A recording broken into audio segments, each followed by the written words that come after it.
Dengan mempelajari Sirah Nabawiyah, maka makin menambah kecintaan kepadanya. Semoga yang subscribe juga dimudahkan jalannya menuju surga. Silahkan tekan tombol like supaya postingan ini semakin tersebar.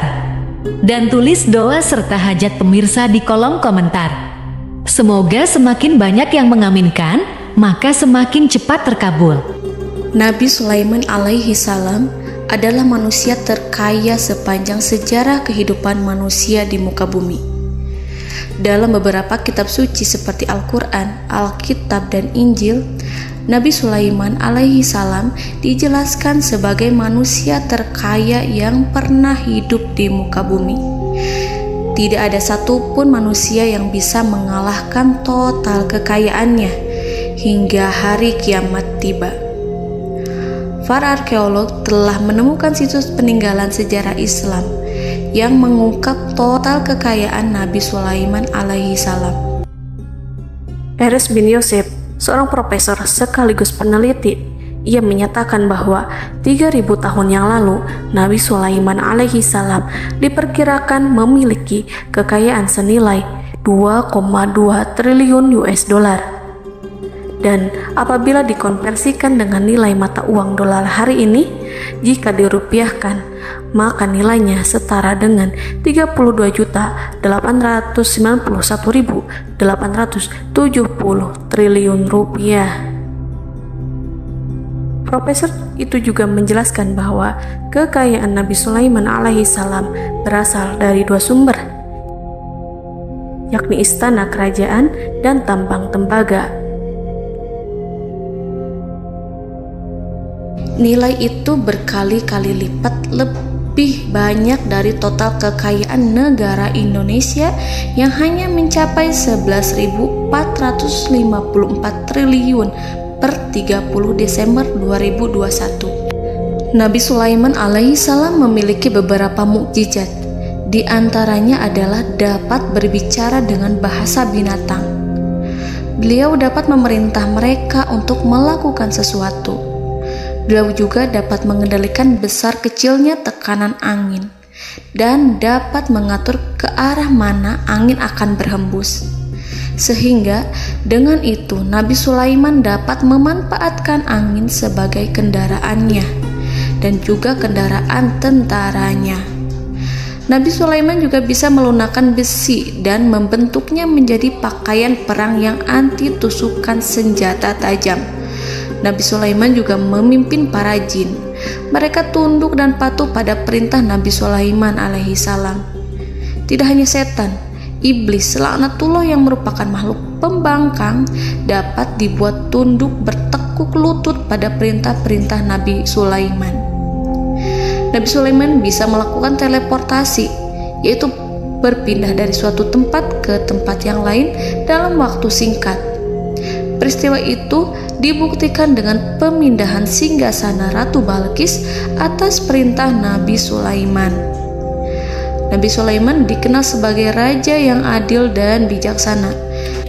Nabi Sulaiman diberkahi kecerdasan yang luar biasa untuk menyatu padukan segenap kekuatan yang Allah berikan kepadanya.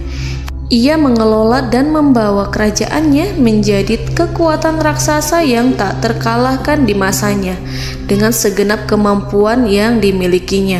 Tentara Nabi Sulaiman adalah tentara terkuat di bumi tanpa ada yang menandingi. Pertanyaan mendasar yang muncul kali ini adalah dari mana sumber kekayaan dan kekuatan Nabi Sulaiman alaihi salam? Untuk mendapat jawaban dari pertanyaan itu, simak video ini sampai akhir.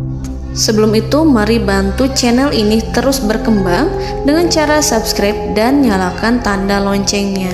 Berikan komentar yang positif dan berikan like serta share video ini. Bismillahirrahmanirrahim. Sungguh kami benar-benar telah menganugerahkan ilmu kepada Daud dan Sulaiman. Keduanya berkata, segala puji bagi Allah yang melebihkan kami dari kebanyakan hamba-hambanya yang mukmin. Sulaiman telah mewarisi Daud dan dia berkata, wahai manusia, kami telah diajari untuk memahami bahasa burung dan kami dianugerahi segala sesuatu. Sesungguhnya semua ini benar-benar karunia yang nyata. Quran Surat An-Naml ayat 15-16. Saudara-saudaraku yang dirahmati Allah, pada ayat di atas disebutkan bahwa Sulaiman telah mewarisi Daud.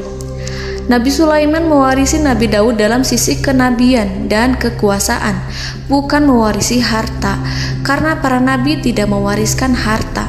Sebab sepeninggalan mereka, harta para nabi menjadi sedekah bagi orang-orang yang ada di sekitarnya, yaitu orang-orang fakir dan orang-orang yang membutuhkan.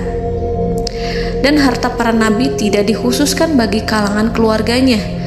Rasulullah Shallallahu Alaihi Wasallam bersabda, "Kami para nabi tidak mewariskan." Nabi Sulaiman mewarisi kenabian dari Nabi Daud. Ini adalah hal yang jelas. Allah telah memilihnya sebagai nabi dari Bani Israel. Begitu juga Allah telah memberinya kekuasaan kerajaan sehingga ia menjadi pemimpin Bani Israel. Barangkali sesuatu yang paling penting yang diwarisi oleh Nabi Sulaiman dari Nabi Daud adalah tradisi militer. Kemajuan militer yang dahsyat telah berpindah kepada Nabi Sulaiman. Nabi Daud sebenarnya adalah seorang pengembala kambing yang sangat miskin, tetapi seiring dengan perjalanan waktu, ia menjadi komandan pasukan tiada tanding. Nabi Daud alaihi salam mengetahui bahwa kekuatan hakiki yang mengatur alam semesta adalah kekuatan Allah. Ketika Nabi Daud mengelurkan tangannya dan memegang potongan batu, lalu beliau melemparkannya dengan ketepel ke arah Jalut, kepala Jalut retak dan ambruk menghantam tanah. Ini sebagai bentuk demonstrasi kekuatan darinya. Kehadiran Nabi Daud mengubah pasukan Bani Israel, di mana mereka sebelumnya lari jika berhadapan dengan musuh. Maka kini keberadaan mereka mulai diperhitungkan di masa hidupnya. Nabi Daud mengalami peperangan yang sangat banyak, tapi Al-Quran tidak menceritakan secara terperinci. Hal itu dikarenakan karena Al-Quran adalah kitab dakwah di jalan Allah, bukan kitab sejarah. Al-Quran hanya menceritakan di dalam Al-Quran surat Shad ayat 20, "Dan kami kuatkan kerajaannya, kerajaan Daud."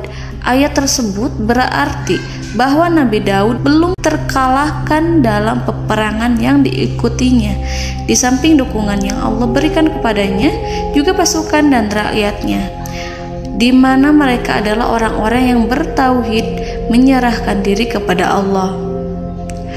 Allah Subhanahu wa Ta'ala mengajarkan kepada Nabi Daud hal-hal yang menjadikan pasukannya memiliki keistimewaan yang dengannya mereka dapat mengalahkan pasukan-pasukan lain, pasukan-pasukan besar yang ada di bumi pada saat itu. Allah Subhanahu wa Ta'ala berfirman dalam surat Saba ayat 10, "Dan kami telah melunakkan besi untuknya." Baju besi mungkin akan menjadi masalah dalam benak kita. Ketika orang-orang yang berperang, baju besi cukup mengganggu gerakan mereka. Kita bisa membayangkan ketika ada dua orang berperang, salah satu dapat bergerak bebas, sementara yang lainnya tidak leluasa bergerak karena tertahan dengan pakaiannya. Namun, dengan kekuasaan Allah, Nabi Daud dapat melunakkan besi dan membuat baju besi yang ringan, yang mudah untuk digunakan. Ini adalah kemajuan penting yang Allah berikan kepada Nabi Daud dan tentaranya. Kemajuan itu kemudian diajarkan, diwariskan dan dimiliki oleh Nabi Sulaiman alaihi salam. Nabi Sulaiman memiliki pasukan dahsyat yang melebihi pasukan manapun di bumi saat itu, atau bahkan mungkin saat ini. Bahkan Allah menambahkan karunia-Nya kepada Nabi Sulaiman yang disebutkan dalam Al-Quran surat An-Naml ayat 16. Dan Sulaiman telah mewarisi Daud, dan dia berkata, "Wahai manusia, kami telah diberi pengertian tentang suara burung, dan kami diberi segala sesuatu. Sesungguhnya ini benar-benar suatu karunia yang nyata." Saudara-saudaraku yang dirahmati Allah, pada suatu hari Nabi Sulaiman alaihi salam menengadahkan tangannya dan berdoa kepada Allah Subhanahu wa ta'ala. Antara hati Nabi dan Allah tidak ada penghalang, tidak ada jarak, tidak ada sekatan waktu, tidak ada satupun dari para nabi yang berdoa kepada Allah kecuali doanya pasti dikabulkan. Doa Nabi Sulaiman alaihi salam direkam dalam Al-Quran surat Shad ayat 35. Nabi Sulaiman berkata, "Ya Tuhanku, ampunilah aku, anugerahkanlah kepadaku kerajaan yang tidak dimiliki oleh seorang pun sesudahku." Nabi Sulaiman menginginkan dari Allah sesuatu kerajaan yang belum pernah diperoleh oleh siapapun setelahnya. Allah Subhanahu wa ta'ala mengabulkan doa Nabi Sulaiman dan memberinya kerajaan tersebut. Nabi Sulaiman mewarisi kekuasaan, kenabian, hikmah ilmu dari Nabi Daud alaihi salam. Orang-orang menyebut Nabi Sulaiman Al-Hakim, Sulaiman yang bijaksana. Kebijaksanaan Nabi Sulaiman tidak terbatas pada keadilannya di tengah-tengah manusia dan juga kasih sayangnya kepada mereka. Namun, kebijaksanaan Nabi Sulaiman juga berlaku di kalangan burung dan binatang lainnya. Nabi Daud juga mengenal bahasa burung, tetapi Nabi Sulaiman dapat berbicara dengan bahasa burung. Bahkan, ia dapat menggantikannya sebagai pembantunya. Ketika Nabi Daud bertasbih di gunung, burung-burung serta binatang buas ikut bertasbih bersamanya. Bahkan angin pun berhenti untuk mendengarkan tasbih itu. Sedangkan Nabi Sulaiman alaihi salam, Allah Subhanahu wa ta'ala memberinya karunia lebih dari itu, di mana binatang-binatang buas tunduk padanya, begitu juga angin dan burung. Saudara-saudaraku yang dirahmati Allah, Nabi Sulaiman alaihi salam mampu mendengarkan bisikan semut yang berbicara kepada sesama mereka. Bahkan ia mampu memerintahkan semut tersebut sehingga semut itu menjadi taat pada perintahnya. Pasukan Nabi Sulaiman memiliki kekuatan yang sangat dahsyat. Belum pernah ada di dunia ini satu pasukan pun yang memiliki kekuatan seperti itu. Kekuatan Nabi Sulaiman berasal dari beberapa kombinasi yang sangat mengagumkan, sehingga karenanya ia tidak dapat tertandingi. Kekuatan itu terdiri dari manusia, binatang-binatang, jin, dan lain sebagainya. Kita mengetahui bahwa jin adalah makhluk Allah dan manusia tidak mampu melihatnya atau menghadirkannya atau meminta pertolongan kepadanya. Sedangkan Nabi Sulaiman telah diberi Allah suatu kemampuan untuk menundukkan jin, memperkerjakan mereka sebagai tentara di tengah-tengah peperangan. Bahkan ia mampu menjadikan mereka sebagai pekerja-pekerja kasar di kerajaannya saat tidak ada peperangan. Oleh sebab itu, ketika ada pasukan lain yang mencoba melawan pasukan Nabi Sulaiman, mustahil mereka akan mendapatkan kemenangan. Bahkan pasukan Nabi Sulaiman diperkuat oleh pasukan burung. Burung di pasukan Nabi Sulaiman memerankan tugas penting, yaitu menjadi agen intelijen. Kita mengetahui bahwa peranan informasi saat peperangan adalah hal yang penting. Dari informasi tersebut, pasukan dapat mengetahui keadaan lawannya. Demikianlah peranan burung pada pasukan Sulaiman. Ia terbang di tengah-tengah musuh. Kemudian, ia kembali kepada Nabi Sulaiman untuk menyampaikan berita tentang keadaan lawannya. Di samping jin dan burung, Allah juga menundukkan angin untuk Nabi Sulaiman.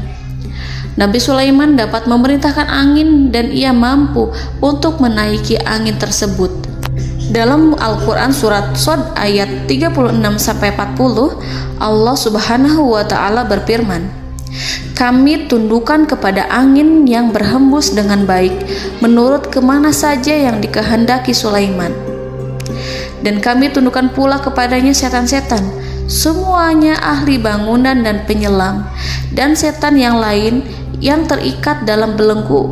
Inilah anugerah kami, maka berikanlah kepada orang lain atau tahanlah untuk dirimu tanpa perhitungan, dan sesungguhnya dia mempunyai kedudukan yang dekat pada sisi kami dan tempat kembali yang baik." Saudara-saudaraku yang dirahmati Allah, Allah Subhanahu wa Ta'ala juga memberikan kemampuan yang tak seorang pun dari para nabi mendapatkannya, yaitu kemampuan untuk memerintah setan. Setan adalah salah satu bagian dari jin. Ia adalah kelompok yang celaka dari bangsa jin. Kelompok ini sebenarnya tidak mampu dikuasai oleh manusia. Bahkan jin yang soleh tidak dapat mengatur setan. Adapun Nabi Sulaiman, Allah telah memberinya kekuasaan untuk menundukkan setan dan mempekerjakannya, bahkan mengikatnya dengan rantai serta menghukumnya jika ia menentang pada perintahnya. Setan membangun untuk Sulaiman istana-istana, patung-patung dan alat-alat perang. Bahkan setan-setan itu menyelam ke dasar lautan untuk mengeluarkan permata dan yakut untuk Sulaiman. Jika di antara setan yang menentang perintahnya, maka Nabi Sulaiman alaihi salam mengikatnya dengan rantai. Ini semua menunjukkan kekayaan Nabi Sulaiman dan kekuasaannya, di mana ia mampu mengatur banyak makhluk di bumi ini. Tentu saja, kemampuan itu semua adalah atas izin dari Allah Subhanahu wa Ta'ala sebagai mukjizat darinya. Allah Subhanahu wa Ta'ala berfirman dalam Al-Quran surat Saba ayat 12, dan sebagian dari jin adalah yang bekerja di hadapannya di bawah kekuasaannya dengan izin Tuhannya, dan siapa yang menyimpang di antara mereka dari perintah kami, maka kami rasakan kepadanya azab neraka yang apinya menyala-nyala. Para jin itu membuat untuk Sulaiman apa yang dikehendakinya, dari gedung-gedung yang tinggi, patung-patung, dan piring-piring yang besarnya seperti kolam, atau periuk yang tetap berada di atas tungku. Saudara-saudaraku yang dirahmati Allah, Nabi Sulaiman yang bijaksana adalah penguasa yang tak tertandingi di muka bumi. Meskipun memperoleh nikmat-nikmat khusus yang agung itu yang Allah berikan kepada Sulaiman, beliau tetap menunjukkan dirinya sebagai manusia yang paling banyak berzikir kepada Allah dan manusia yang paling banyak bersyukur di zamannya. Saudara-saudaraku yang dirahmati Allah, sebagaimana Allah Subhanahu wa Ta'ala memberikan nikmat kepada ayahnya Nabi Daud alaihi salam, di mana ia mampu melunakkan besi dan Allah mengajarinya bagaimana cara mencairkan besi, maka Nabi Sulaiman alaihi salam dapat memanfaatkan tembaga yang cair untuk peperangan. Dan juga di saat perdamaian, pada saat peperangan, beliau mencampur tembaga dengan besi dan menjadikannya perunggu. Mereka menggunakan senjata-senjata perunggu dalam peperangan seperti pedang, baju besi, dan juga pisau. Senjata-senjata ini adalah senjata yang paling kuat pada saat itu. Sedangkan di saat damai, tembaga digunakan untuk membuat bangunan, perhiasan, dan sebagainya. Meskipun Nabi Sulaiman mendapatkan nikmat yang besar dan karunia yang khusus, Allah Subhanahu wa Ta'ala mengujinya dengan suatu ujian yang dahsyat. Ujian yang akan selalu datang kepada seorang hamba yang soleh. Ketika hamba itu mendapatkan kedudukan besar, maka ujiannya pun menjadi besar. Allah Subhanahu wa Ta'ala menguji Nabi Sulaiman dengan penyakit. Diceritakan oleh Fahru Roji, Nabi Sulaiman diuji dengan suatu penyakit yang keras, di mana kedokteran saat itu tidak dapat dan tidak mampu mengatasinya. Sakitnya Nabi Sulaiman sangat keras sehingga para dokter dari kalangan manusia ataupun jin tidak mampu menghilangkan penyakit itu. Lalu burung-burung menghadirkan rumput-rumput yang dianggapnya sebagai obat, tetapi Nabi Sulaiman tak kunjung sembuh. Semakin hari penyakit Nabi Sulaiman semakin menjadi-jadi, sehingga ketika Nabi Sulaiman duduk di atas kursi, ia duduk bagaikan tubuh tanpa roh. Seakan-akan ia mati karena saking keras penyakit yang dideritanya. Sakit yang diderita oleh Nabi Sulaiman alaihi salam berlangsung sangat lama. Namun Nabi Sulaiman tidak henti-hentinya berzikir kepada Allah dan meminta kesembuhan kepadanya, serta selalu beristighfar dan mengungkapkan rasa cinta kepadanya. Selesailah ujian Allah terhadap hambanya Nabi Sulaiman. Beliau pun sembuh. Nabi Sulaiman merasakan kembali kesehatannya setelah ia mengetahui segala kejayaan dan segala kekuasaan serta segala kebesarannya tidak lagi mampu menghilangkan penyakit yang dideritanya kecuali jika Allah menghendaki. Saudara-saudaraku yang dirahmati Allah, Nabi Sulaiman telah membangun tempat ibadah, tempat sujud, sehingga manusia menyembah Allah di dalamnya. Orang-orang yang membangunnya berjumlah puluhan ribu orang. Tentu setiap kelompok dari mereka memiliki pekerjaan masing-masing.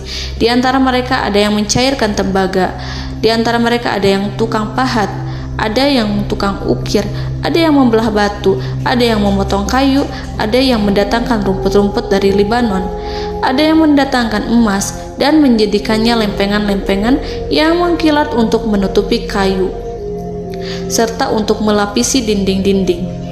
Bahkan golongan jin pun membantu membangun tempat tersebut, tentu dengan perintah dan bimbingan Nabi Sulaiman. Mereka membuat patung-patung yang besar, membuat bejana yang besar untuk tempat makan para tentara dan pekerja, yaitu bejana seperti gunung. Karena saking berat dan besarnya, mereka juga membuat tempat-tempat minum yang besarnya seperti kolam. Nabi Sulaiman mengawasi para pekerjanya dan juga mengurusi masyarakatnya, di mana beliau mengenali problem mereka dan berusaha memecahkannya. Beliau juga mengawasi pasukan dari kalangan binatang dan burung. Beliau mengetahui apabila ada satu di antara mereka yang tidak datang, kemana ia pergi serta mengapa ia pergi. Nabi Sulaiman menguasai pengetahuan itu semua. Nabi Sulaiman bukan hanya mengetahui problem tentara-tentaranya dari kalangan manusia ataupun tentaranya dari kalangan burung, namun ia juga menunjukkan kasih sayang terhadap semut, di mana beliau mendengar bisikannya dan tidak suka untuk menginjaknya. Nabi Sulaiman selalu menundukkan kepalanya ke bumi sebagai bentuk rasa rendah diri dan syukur kepada Allah. Pada suatu hari, Nabi Sulaiman alaihi salam berjalan di depan tentaranya dan tiba-tiba ia mendengar suara semut yang berkata kepada temannya dari kalangan semut. Hal itu terekam dalam Al-Quran surat An-Naml ayat 18-19. Wahai semut-semut, masuklah ke dalam sarang-sarangmu agar kamu tidak terinjak oleh Sulaiman dan tentaranya, sedangkan mereka tidak menyadarinya. Nabi Sulaiman alaihi salam tersenyum mendengar itu dan ia berdoa, "Ya Allah, ya Tuhanku, berilah aku ilham untuk tetap mensyukuri nikmat-Mu yang telah Engkau anugerahkan kepadaku dan kepada kedua orang ibu bapakku, dan untuk mengerjakan amal soleh yang Kau ridhoi, dan masukkanlah aku ke dalam rahmat-Mu, ke dalam golongan hamba-hamba-Mu yang soleh." Saudara-saudaraku yang dirahmati Allah, meskipun Nabi Sulaiman mendapatkan kekuasaan dan memiliki tentara yang besar, namun beliau menunjukkan kasih sayang terhadap bangsa semut. Beliau mendengarkan bisikannya dan melihat semut yang ada di depannya. Oleh karena itu, tak mungkin baginya untuk menginjak golongan semut itu.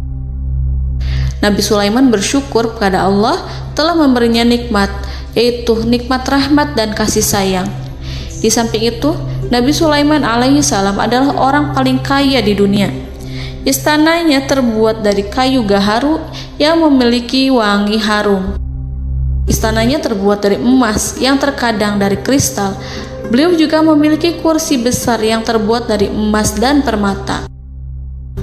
Istana Nabi Sulaiman merupakan istana yang paling besar di dunia. Nabi Sulaiman menggunakan pakaian dari emas dan permata. Meskipun demikian, Nabi Sulaiman tetap menunjukkan sebagai hamba yang berserah diri dan rendah diri di hadapan Allah Subhanahu wa Ta'ala. Nabi Sulaiman yang merendahkan diri di hadapan Allah, ia selalu sujud kepada Allah, sebagaimana ayahnya yang selalu bertasbih pada Allah. Nabi Sulaiman selalu melantunkan lagu-lagu cinta ilahi dan hanya memuji Allah Subhanahu wa Ta'ala. Pada suatu hari, Nabi Sulaiman alaihi salam mengeluarkan perintah kepada pasukannya untuk bersiap-siap. Kemudian, Nabi Sulaiman keluar dan memeriksa pasukannya satu demi satu. Kelompok yang pertama adalah kelompok manusia. Nabi Sulaiman memperhatikan kesiapan mereka.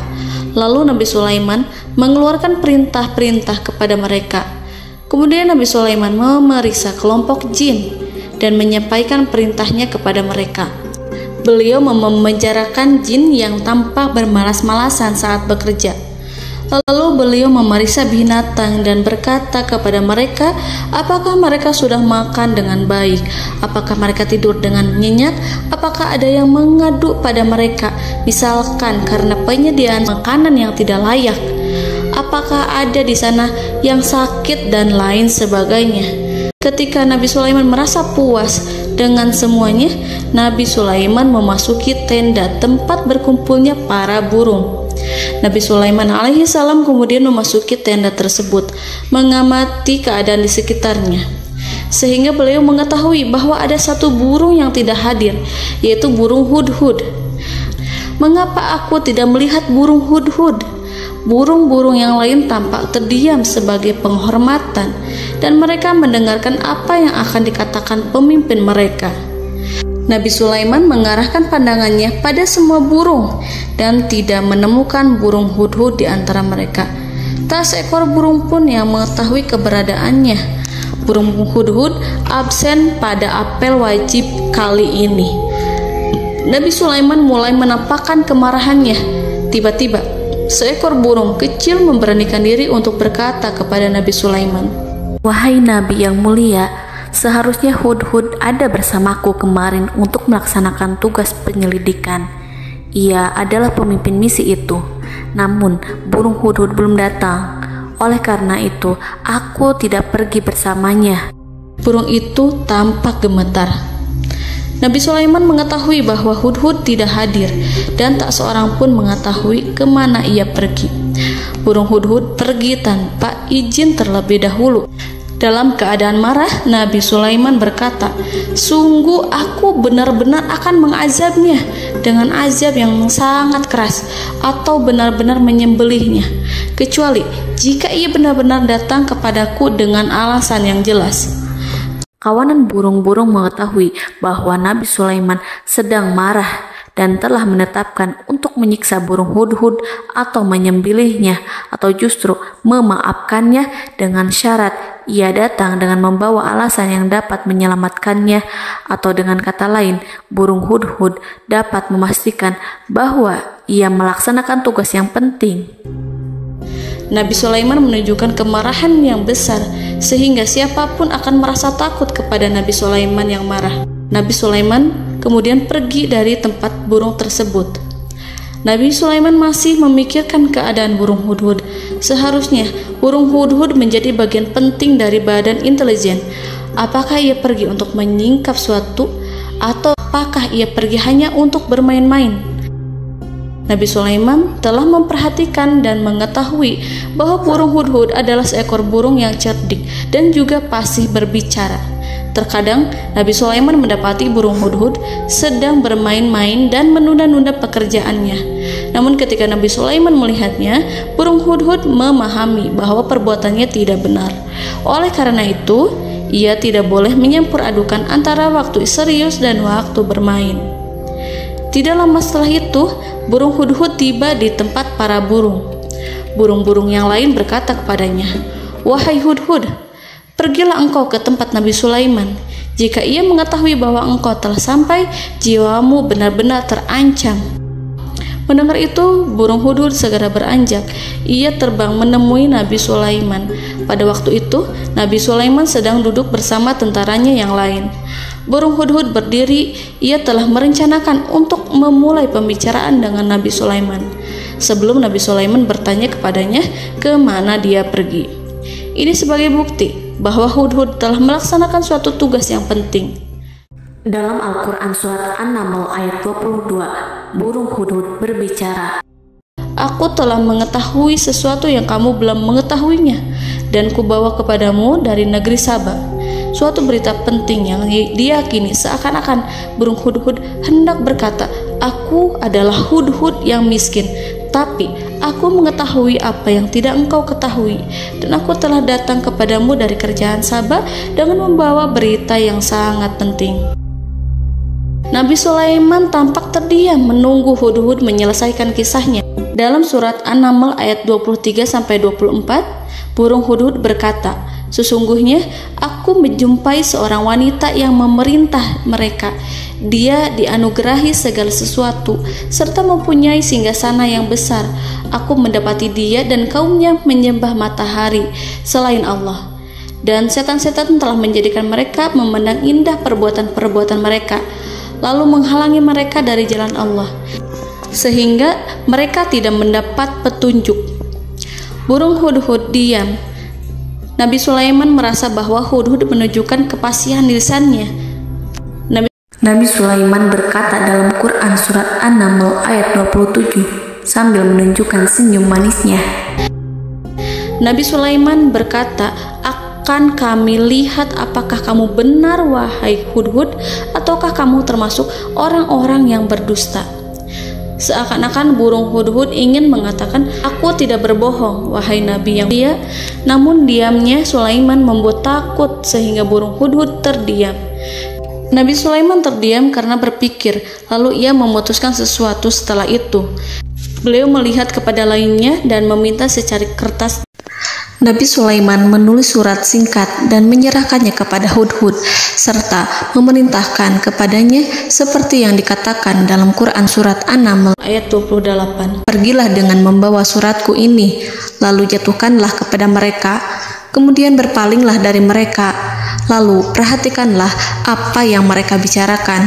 Al-Quranul Karim hanya menceritakan dalam Quran surat An-Naml bagaimana perginya hudhud dan bagaimana ia menyerahkan surat itu. Lalu Al-Quran langsung menyebut keadaan kerajaan Balqis yang saat itu sedang membaca surat di depan para pembesar kerajaan dan para menterinya. Dalam Al-Quran surat An-Naml ayat 29-31 berkatalah Balqis, "Wahai pembesar-pembesar, sesungguhnya telah dijatuhkan kepadaku sebuah surat yang mulia.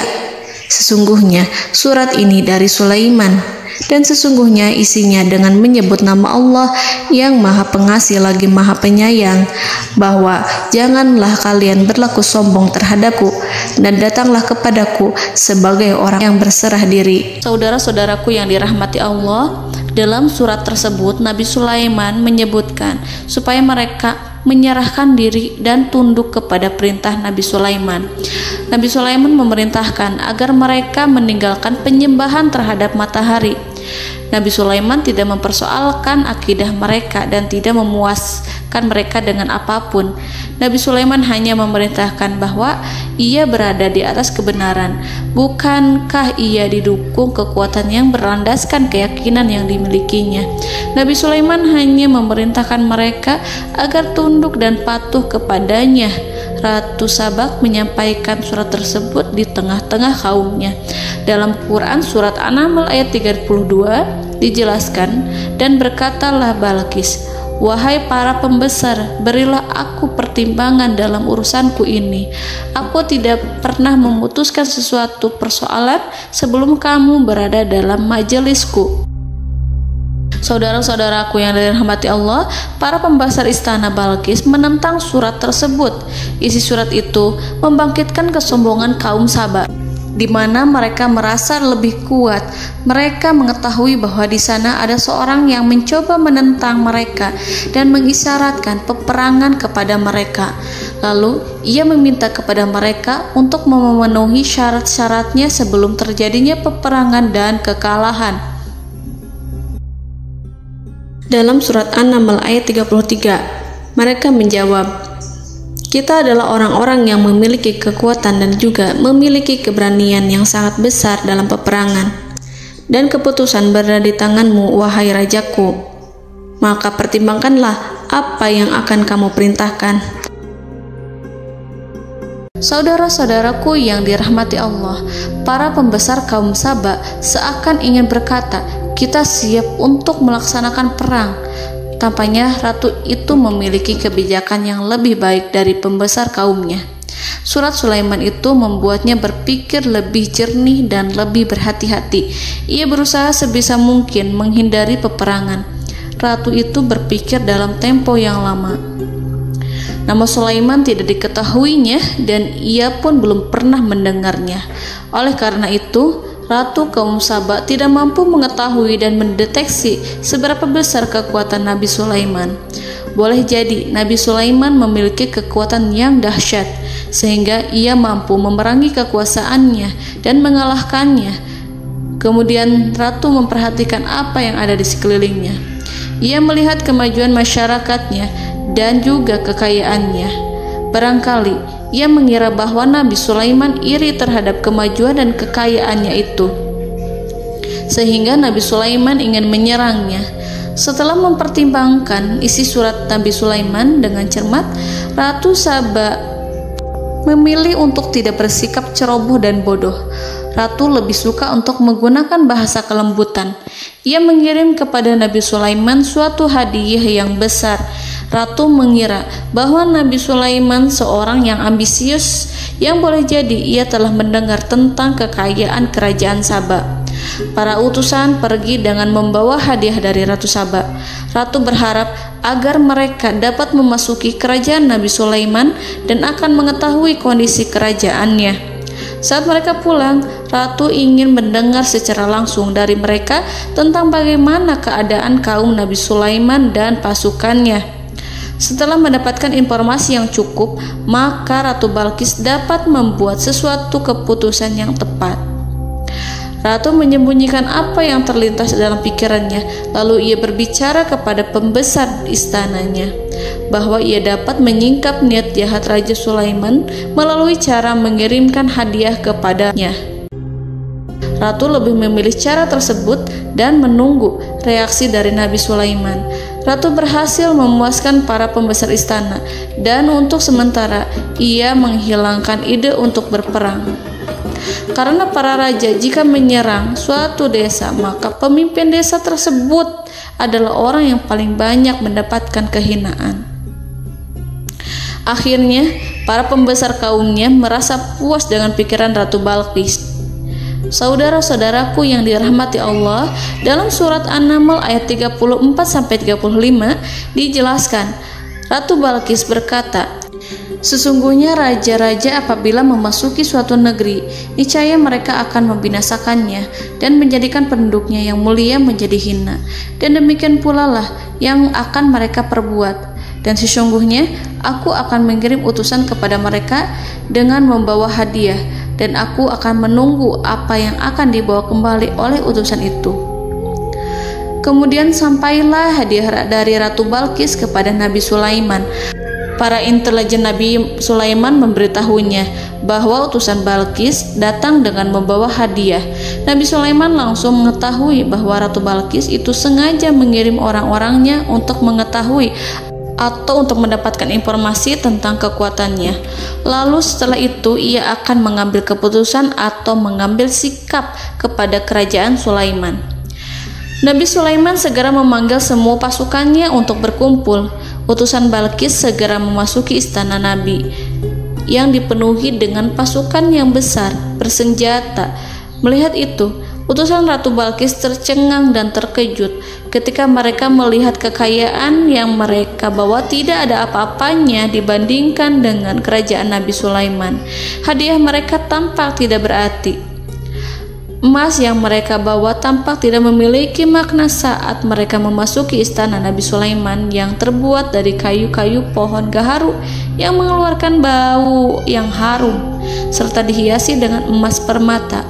Para utusan Ratu Balqis berdiri bersama Nabi Sulaiman dan menyaksikan bagaimana Nabi Sulaiman mengendalikan pasukannya. Kemudian mereka mulai berpikir tentang kekuatan dan kualitas pasukan Nabi Sulaiman. Betapa kagetnya mereka ketika melihat di tengah-tengah pasukan itu terdapat singa, burung, dan tentara dari kalangan manusia yang mampu terbang. Mereka pun sadar bahwa mereka di hadapan pasukan yang tiada tandingannya. Selesailah demonstrasi pasukan Nabi Sulaiman. Kemudian para utusan ratu dipersilahkan maju ke tempat hidangan makanan. Para utusan itu sangat terkejut ketika melihat berbagai macam makanan dari penjuru dunia ada di depannya. Dan di antara makanan itu terdapat pula makanan yang biasa ditemukan di negeri mereka. Tetapi mereka melihat bahwa makanan itu memiliki rasa yang lebih istimewa. Selain itu, piring-piring yang ada di depan mereka terbuat dari emas, dan mereka dilayani oleh laki-laki yang berhias dengan emas. Di meja makan itu terdapat burung, ikan laut, dan berbagai macam daging yang mereka tidak mampu lagi membedakan daging apa itu. Nabi Sulaiman tidak makan bersama mereka, tapi beliau makan dengan menggunakan piring yang terbuat dari kayu. Beliau memakan roti yang kering yang dicampur dengan minyak. Inilah makanan yang dipilih Nabi Sulaiman.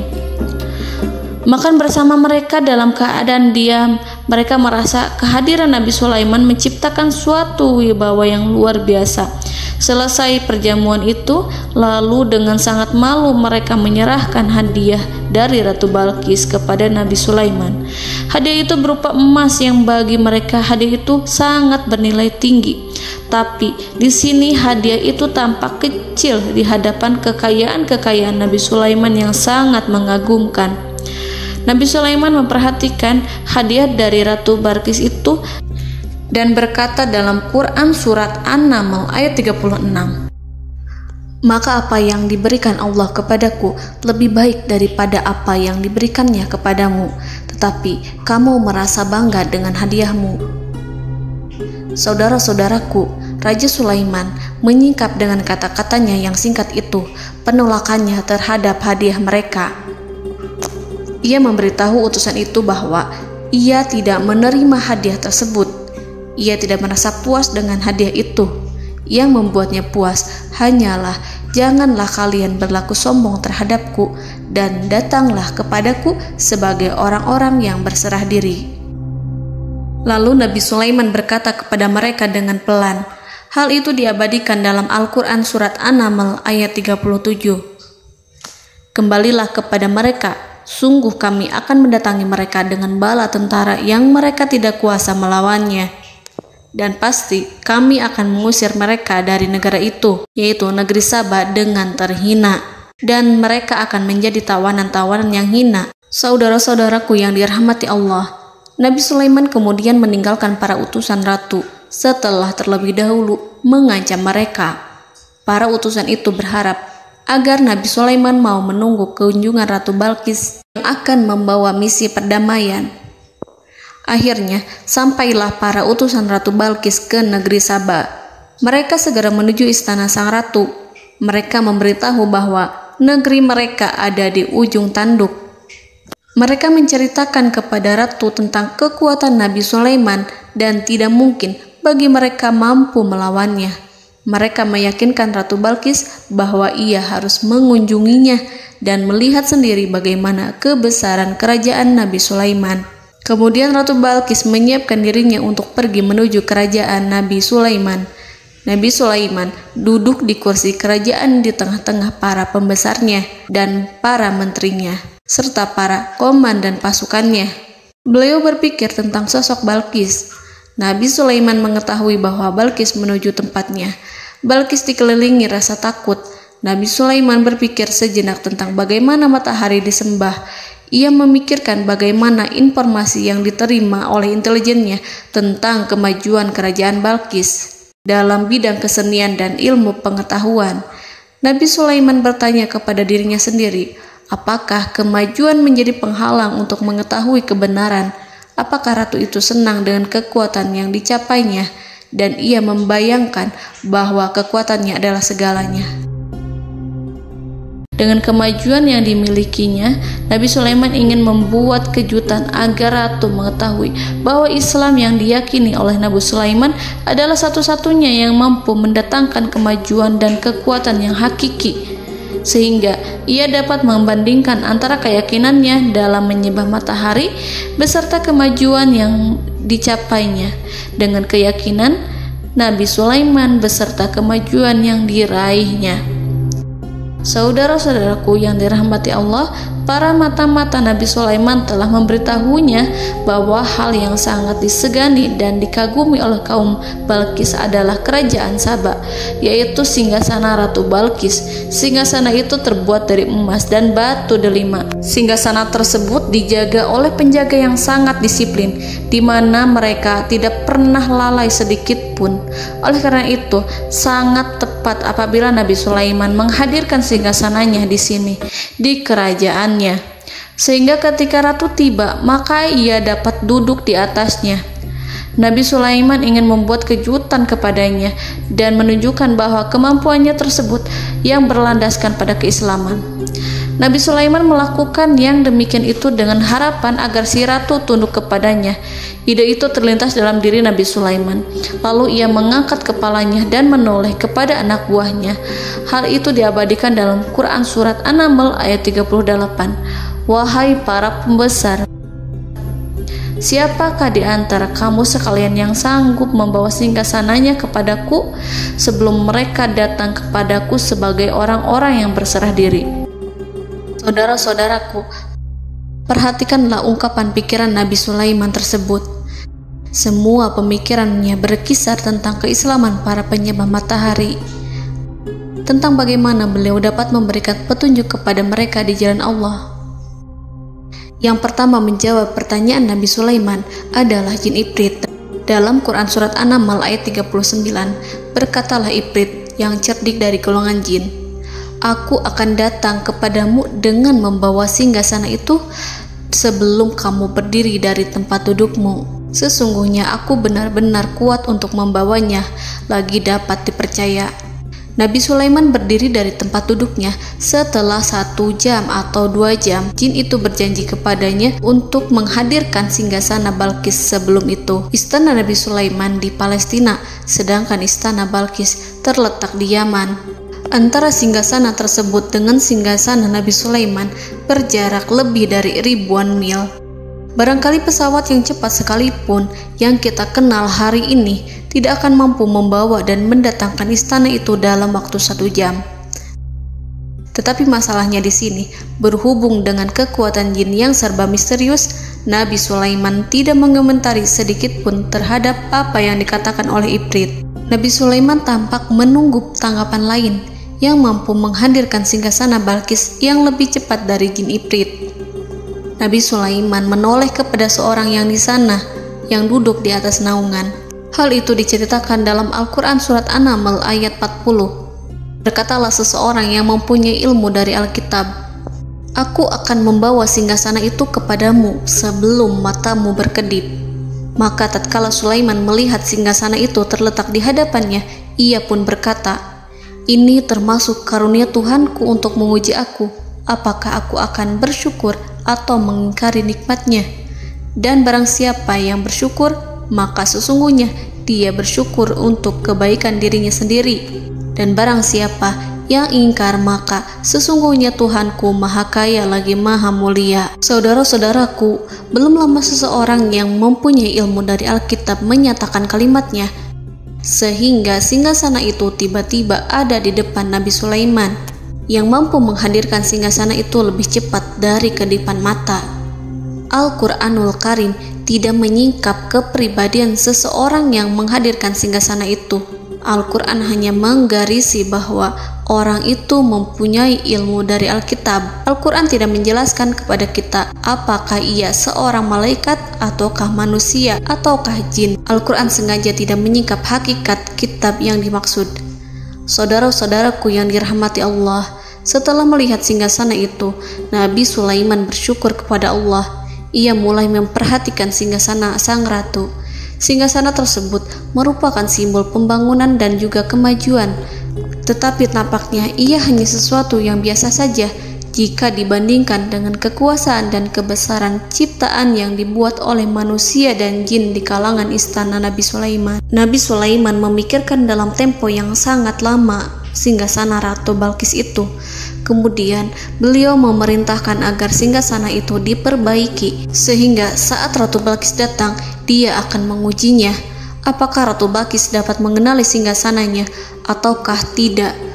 Dalam Al-Quran Surat An-Naml ayat 41, Nabi Sulaiman berkata, "Ubahlah baginya singgasananya, maka kita akan melihat apakah dia mengenal ataukah dia termasuk orang-orang yang tidak mengenalnya." Saudara-saudaraku yang dirahmati Allah, Nabi Sulaiman memerintahkan agar dibangun istana yang akan digunakan untuk menyambut Ratu Balqis. Nabi Sulaiman memilih tempat di laut dan ia memerintahkan agar dibangun suatu istana di mana sebagian besarnya terdiri dari air laut. Nabi Sulaiman memerintahkan agar lantainya itu terbuat dari kaca yang tebal dan kuat, sehingga orang-orang yang berjalan di atas istana itu akan dapat melihat di bawahnya ada ikan-ikan berwarna-warni yang berenang-renang. Dan mereka akan melihat rumput-rumput laut yang bergerak-gerak. Akhirnya, selesailah pembangunan istana itu. Saking bersihnya kaca lantainya, sehingga tampak di sana tidak ada kaca. Burung hudhud memberitahu Nabi Sulaiman bahwa Balqis telah sampai dekat kerajaannya. Kemudian Ratu Balqis datang. Al-Quran tidak menyebutkan keadaan Nabi Sulaiman saat menyambut Balqis, namun Al-Quran menunjukkan dua sikap Ratu Balqis. Yang pertama, bagaimana sikap Balqis ketika pertama kali melihat singgasananya yang datang mendahuluinya, padahal ia telah meninggalkan pengawalannya untuk tetap setia menjaga singgasananya itu. Keadaan kedua adalah keadaan di depan istana yang dibangun untuk penyambutan Balqis. Istana itu penuh dengan permata yang berenang-renang di bawahnya ikan-ikan. Dalam Quran Surat An-Naml ayat 42 dijelaskan, "Dan ketika Balqis datang, ditanyakanlah kepadanya, 'Serupa inikah singgasanamu?'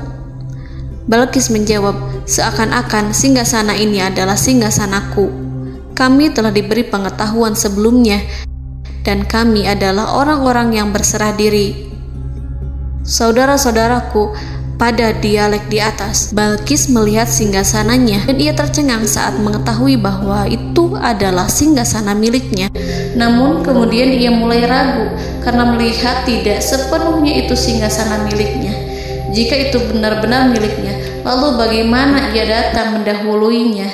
Dan bila bukan singgasananya, maka bagaimana Sulaiman dapat meniru sepersis dan seteliti itu? Padahal Sulaiman tidak pernah sekalipun ke kerajaannya. Nabi Sulaiman berkata saat melihat Balqis mengamati singgasananya, "Apakah ini singgasanamu?"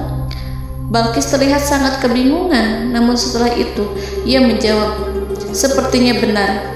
Nabi Sulaiman berkata, "Kami telah diberi ilmu sebelumnya dan kami sebagai orang-orang muslim."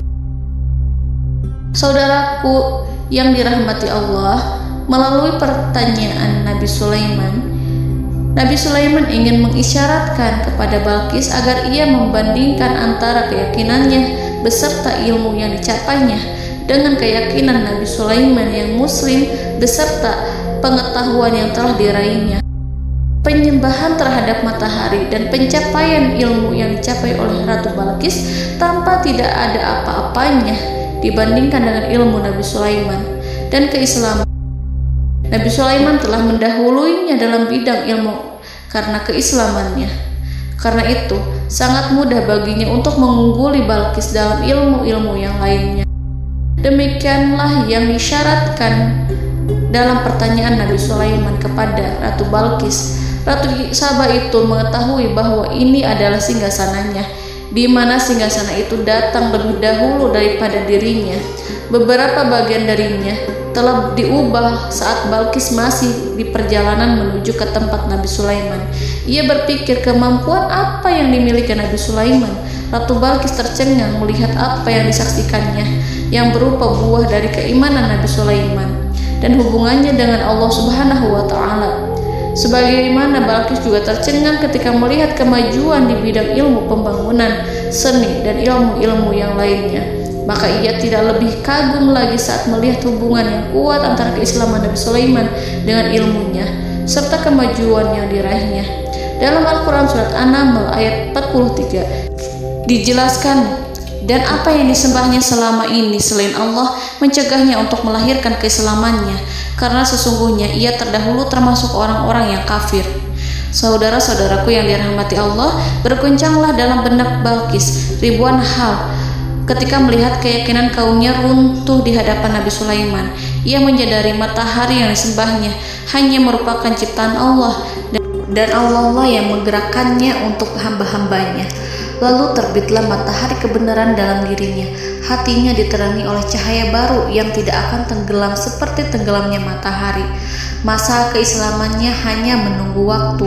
Ratu Balqis memilih waktu yang tepat untuk mengumumkan keislamannya. Allah Subhanahu wa Ta'ala berfirman dalam Quran Surat An-Naml ayat 44. Dikatakan kepadanya, masuklah ke dalam istana. Maka tatkala ia melihat lantai istana itu, dikiranya kolam air yang besar dan disingkapnya dua betisnya. Berkatalah Sulaiman, sesungguhnya ia adalah istana licin yang terbuat dari kaca. Berkatalah Balqis, wahai Tuhanku, sesungguhnya aku telah berbuat zalim terhadap diriku, dan aku berserah diri bersama Sulaiman kepada Allah Tuhan semesta alam. Saudara-saudaraku yang dirahmati Allah, dikatakan kepada Balqis, masuklah ke dalam istana. Ketika ia masuk, maka ia tidak menyaksikan adanya kaca, tetapi ia melihat air, sehingga ia mengira akan bersinggungan dengan air. Lalu ia menyingkapkan sedikit bajunya agar bajunya itu tidak basah. Nabi Sulaiman mengingatkannya tanpa melihatnya agar ia tidak khawatir terhadap pakaiannya, karena pakaiannya tidak akan basah sebab di sana tidak ada air. Itu sekedar kaca yang halus, yang saking halusnya sehingga ia tidak tampak. Pada kesempatan itulah Balqis mengumumkan keislamannya yang mengakui kelalimannya, dan ia menyatakan menyerahkan diri kepada Nabi Sulaiman dan kepada Allah Tuhan semesta alam. Lalu kaumnya pun mengikutinya dan mereka memeluk Islam. Balqis menyadari ia berhadapan dengan penguasa yang terbesar di bumi dan Nabi Allah yang mulia. Untuk pertama kalinya, wajah Sulaiman tampak dihiasi dengan senyuman yang menunjukkan kepuasannya sejak Balqis mengunjunginya. Demikianlah Nabi Sulaiman mewujudkan kejayaannya yang hakiki dan menyebarkan cahaya Islam di muka bumi. Saudara-saudaraku, Al-Quran tidak menyebutkan kisah Balqis setelah keislamannya. Para ahli tafsir mengatakan bahwa ia menikah dengan Nabi Sulaiman. Selain itu, ada yang mengatakan bahwa ia menikah dengan salah satu orang dekat Nabi Sulaiman. Ada juga yang mengatakan bahwa sebagian Raja Habasyah adalah keturunan dari buah perkawinan ini. Wallahu a'lam bishawab. Saudara-saudaraku yang dirahmati Allah, Nabi Sulaiman hidup di tengah-tengah kejayaan dan kemuliaan di bumi. Kemudian Allah menetapkan kematian untuknya, sebagaimana kehidupan Sulaiman berada di puncak kemuliaan dan kejayaan yang penuh dengan keajaiban yang luar biasa, maka kematiannya pun merupakan tanda-tanda kebesaran Allah yang penuh dengan keajaiban. Demikianlah bahwa kematiannya sesuai dengan kehidupannya, sesuai dengan kejayaannya. Allah berfirman tentang kematian Sulaiman di dalam Al-Quran Surat Saba ayat 14. Maka tatkala kami telah menetapkan kematian Nabi Sulaiman, tidak ada yang menunjukkan kepada mereka kematiannya itu kecuali rayap yang memakan tongkatnya. Maka tatkala ia telah tersungkur, tahulah jin bahwa kalau sekiranya mereka mengetahui yang gaib, tentulah mereka tidak akan tetap dalam siksa yang menghinakan. Saudara-saudaraku, kemampuan Nabi Sulaiman untuk menundukkan jin dan mempekerjakan mereka serta hubungan mereka dengan semua itu menimbulkan fitnah di tengah-tengah manusia dalam hal tertentu.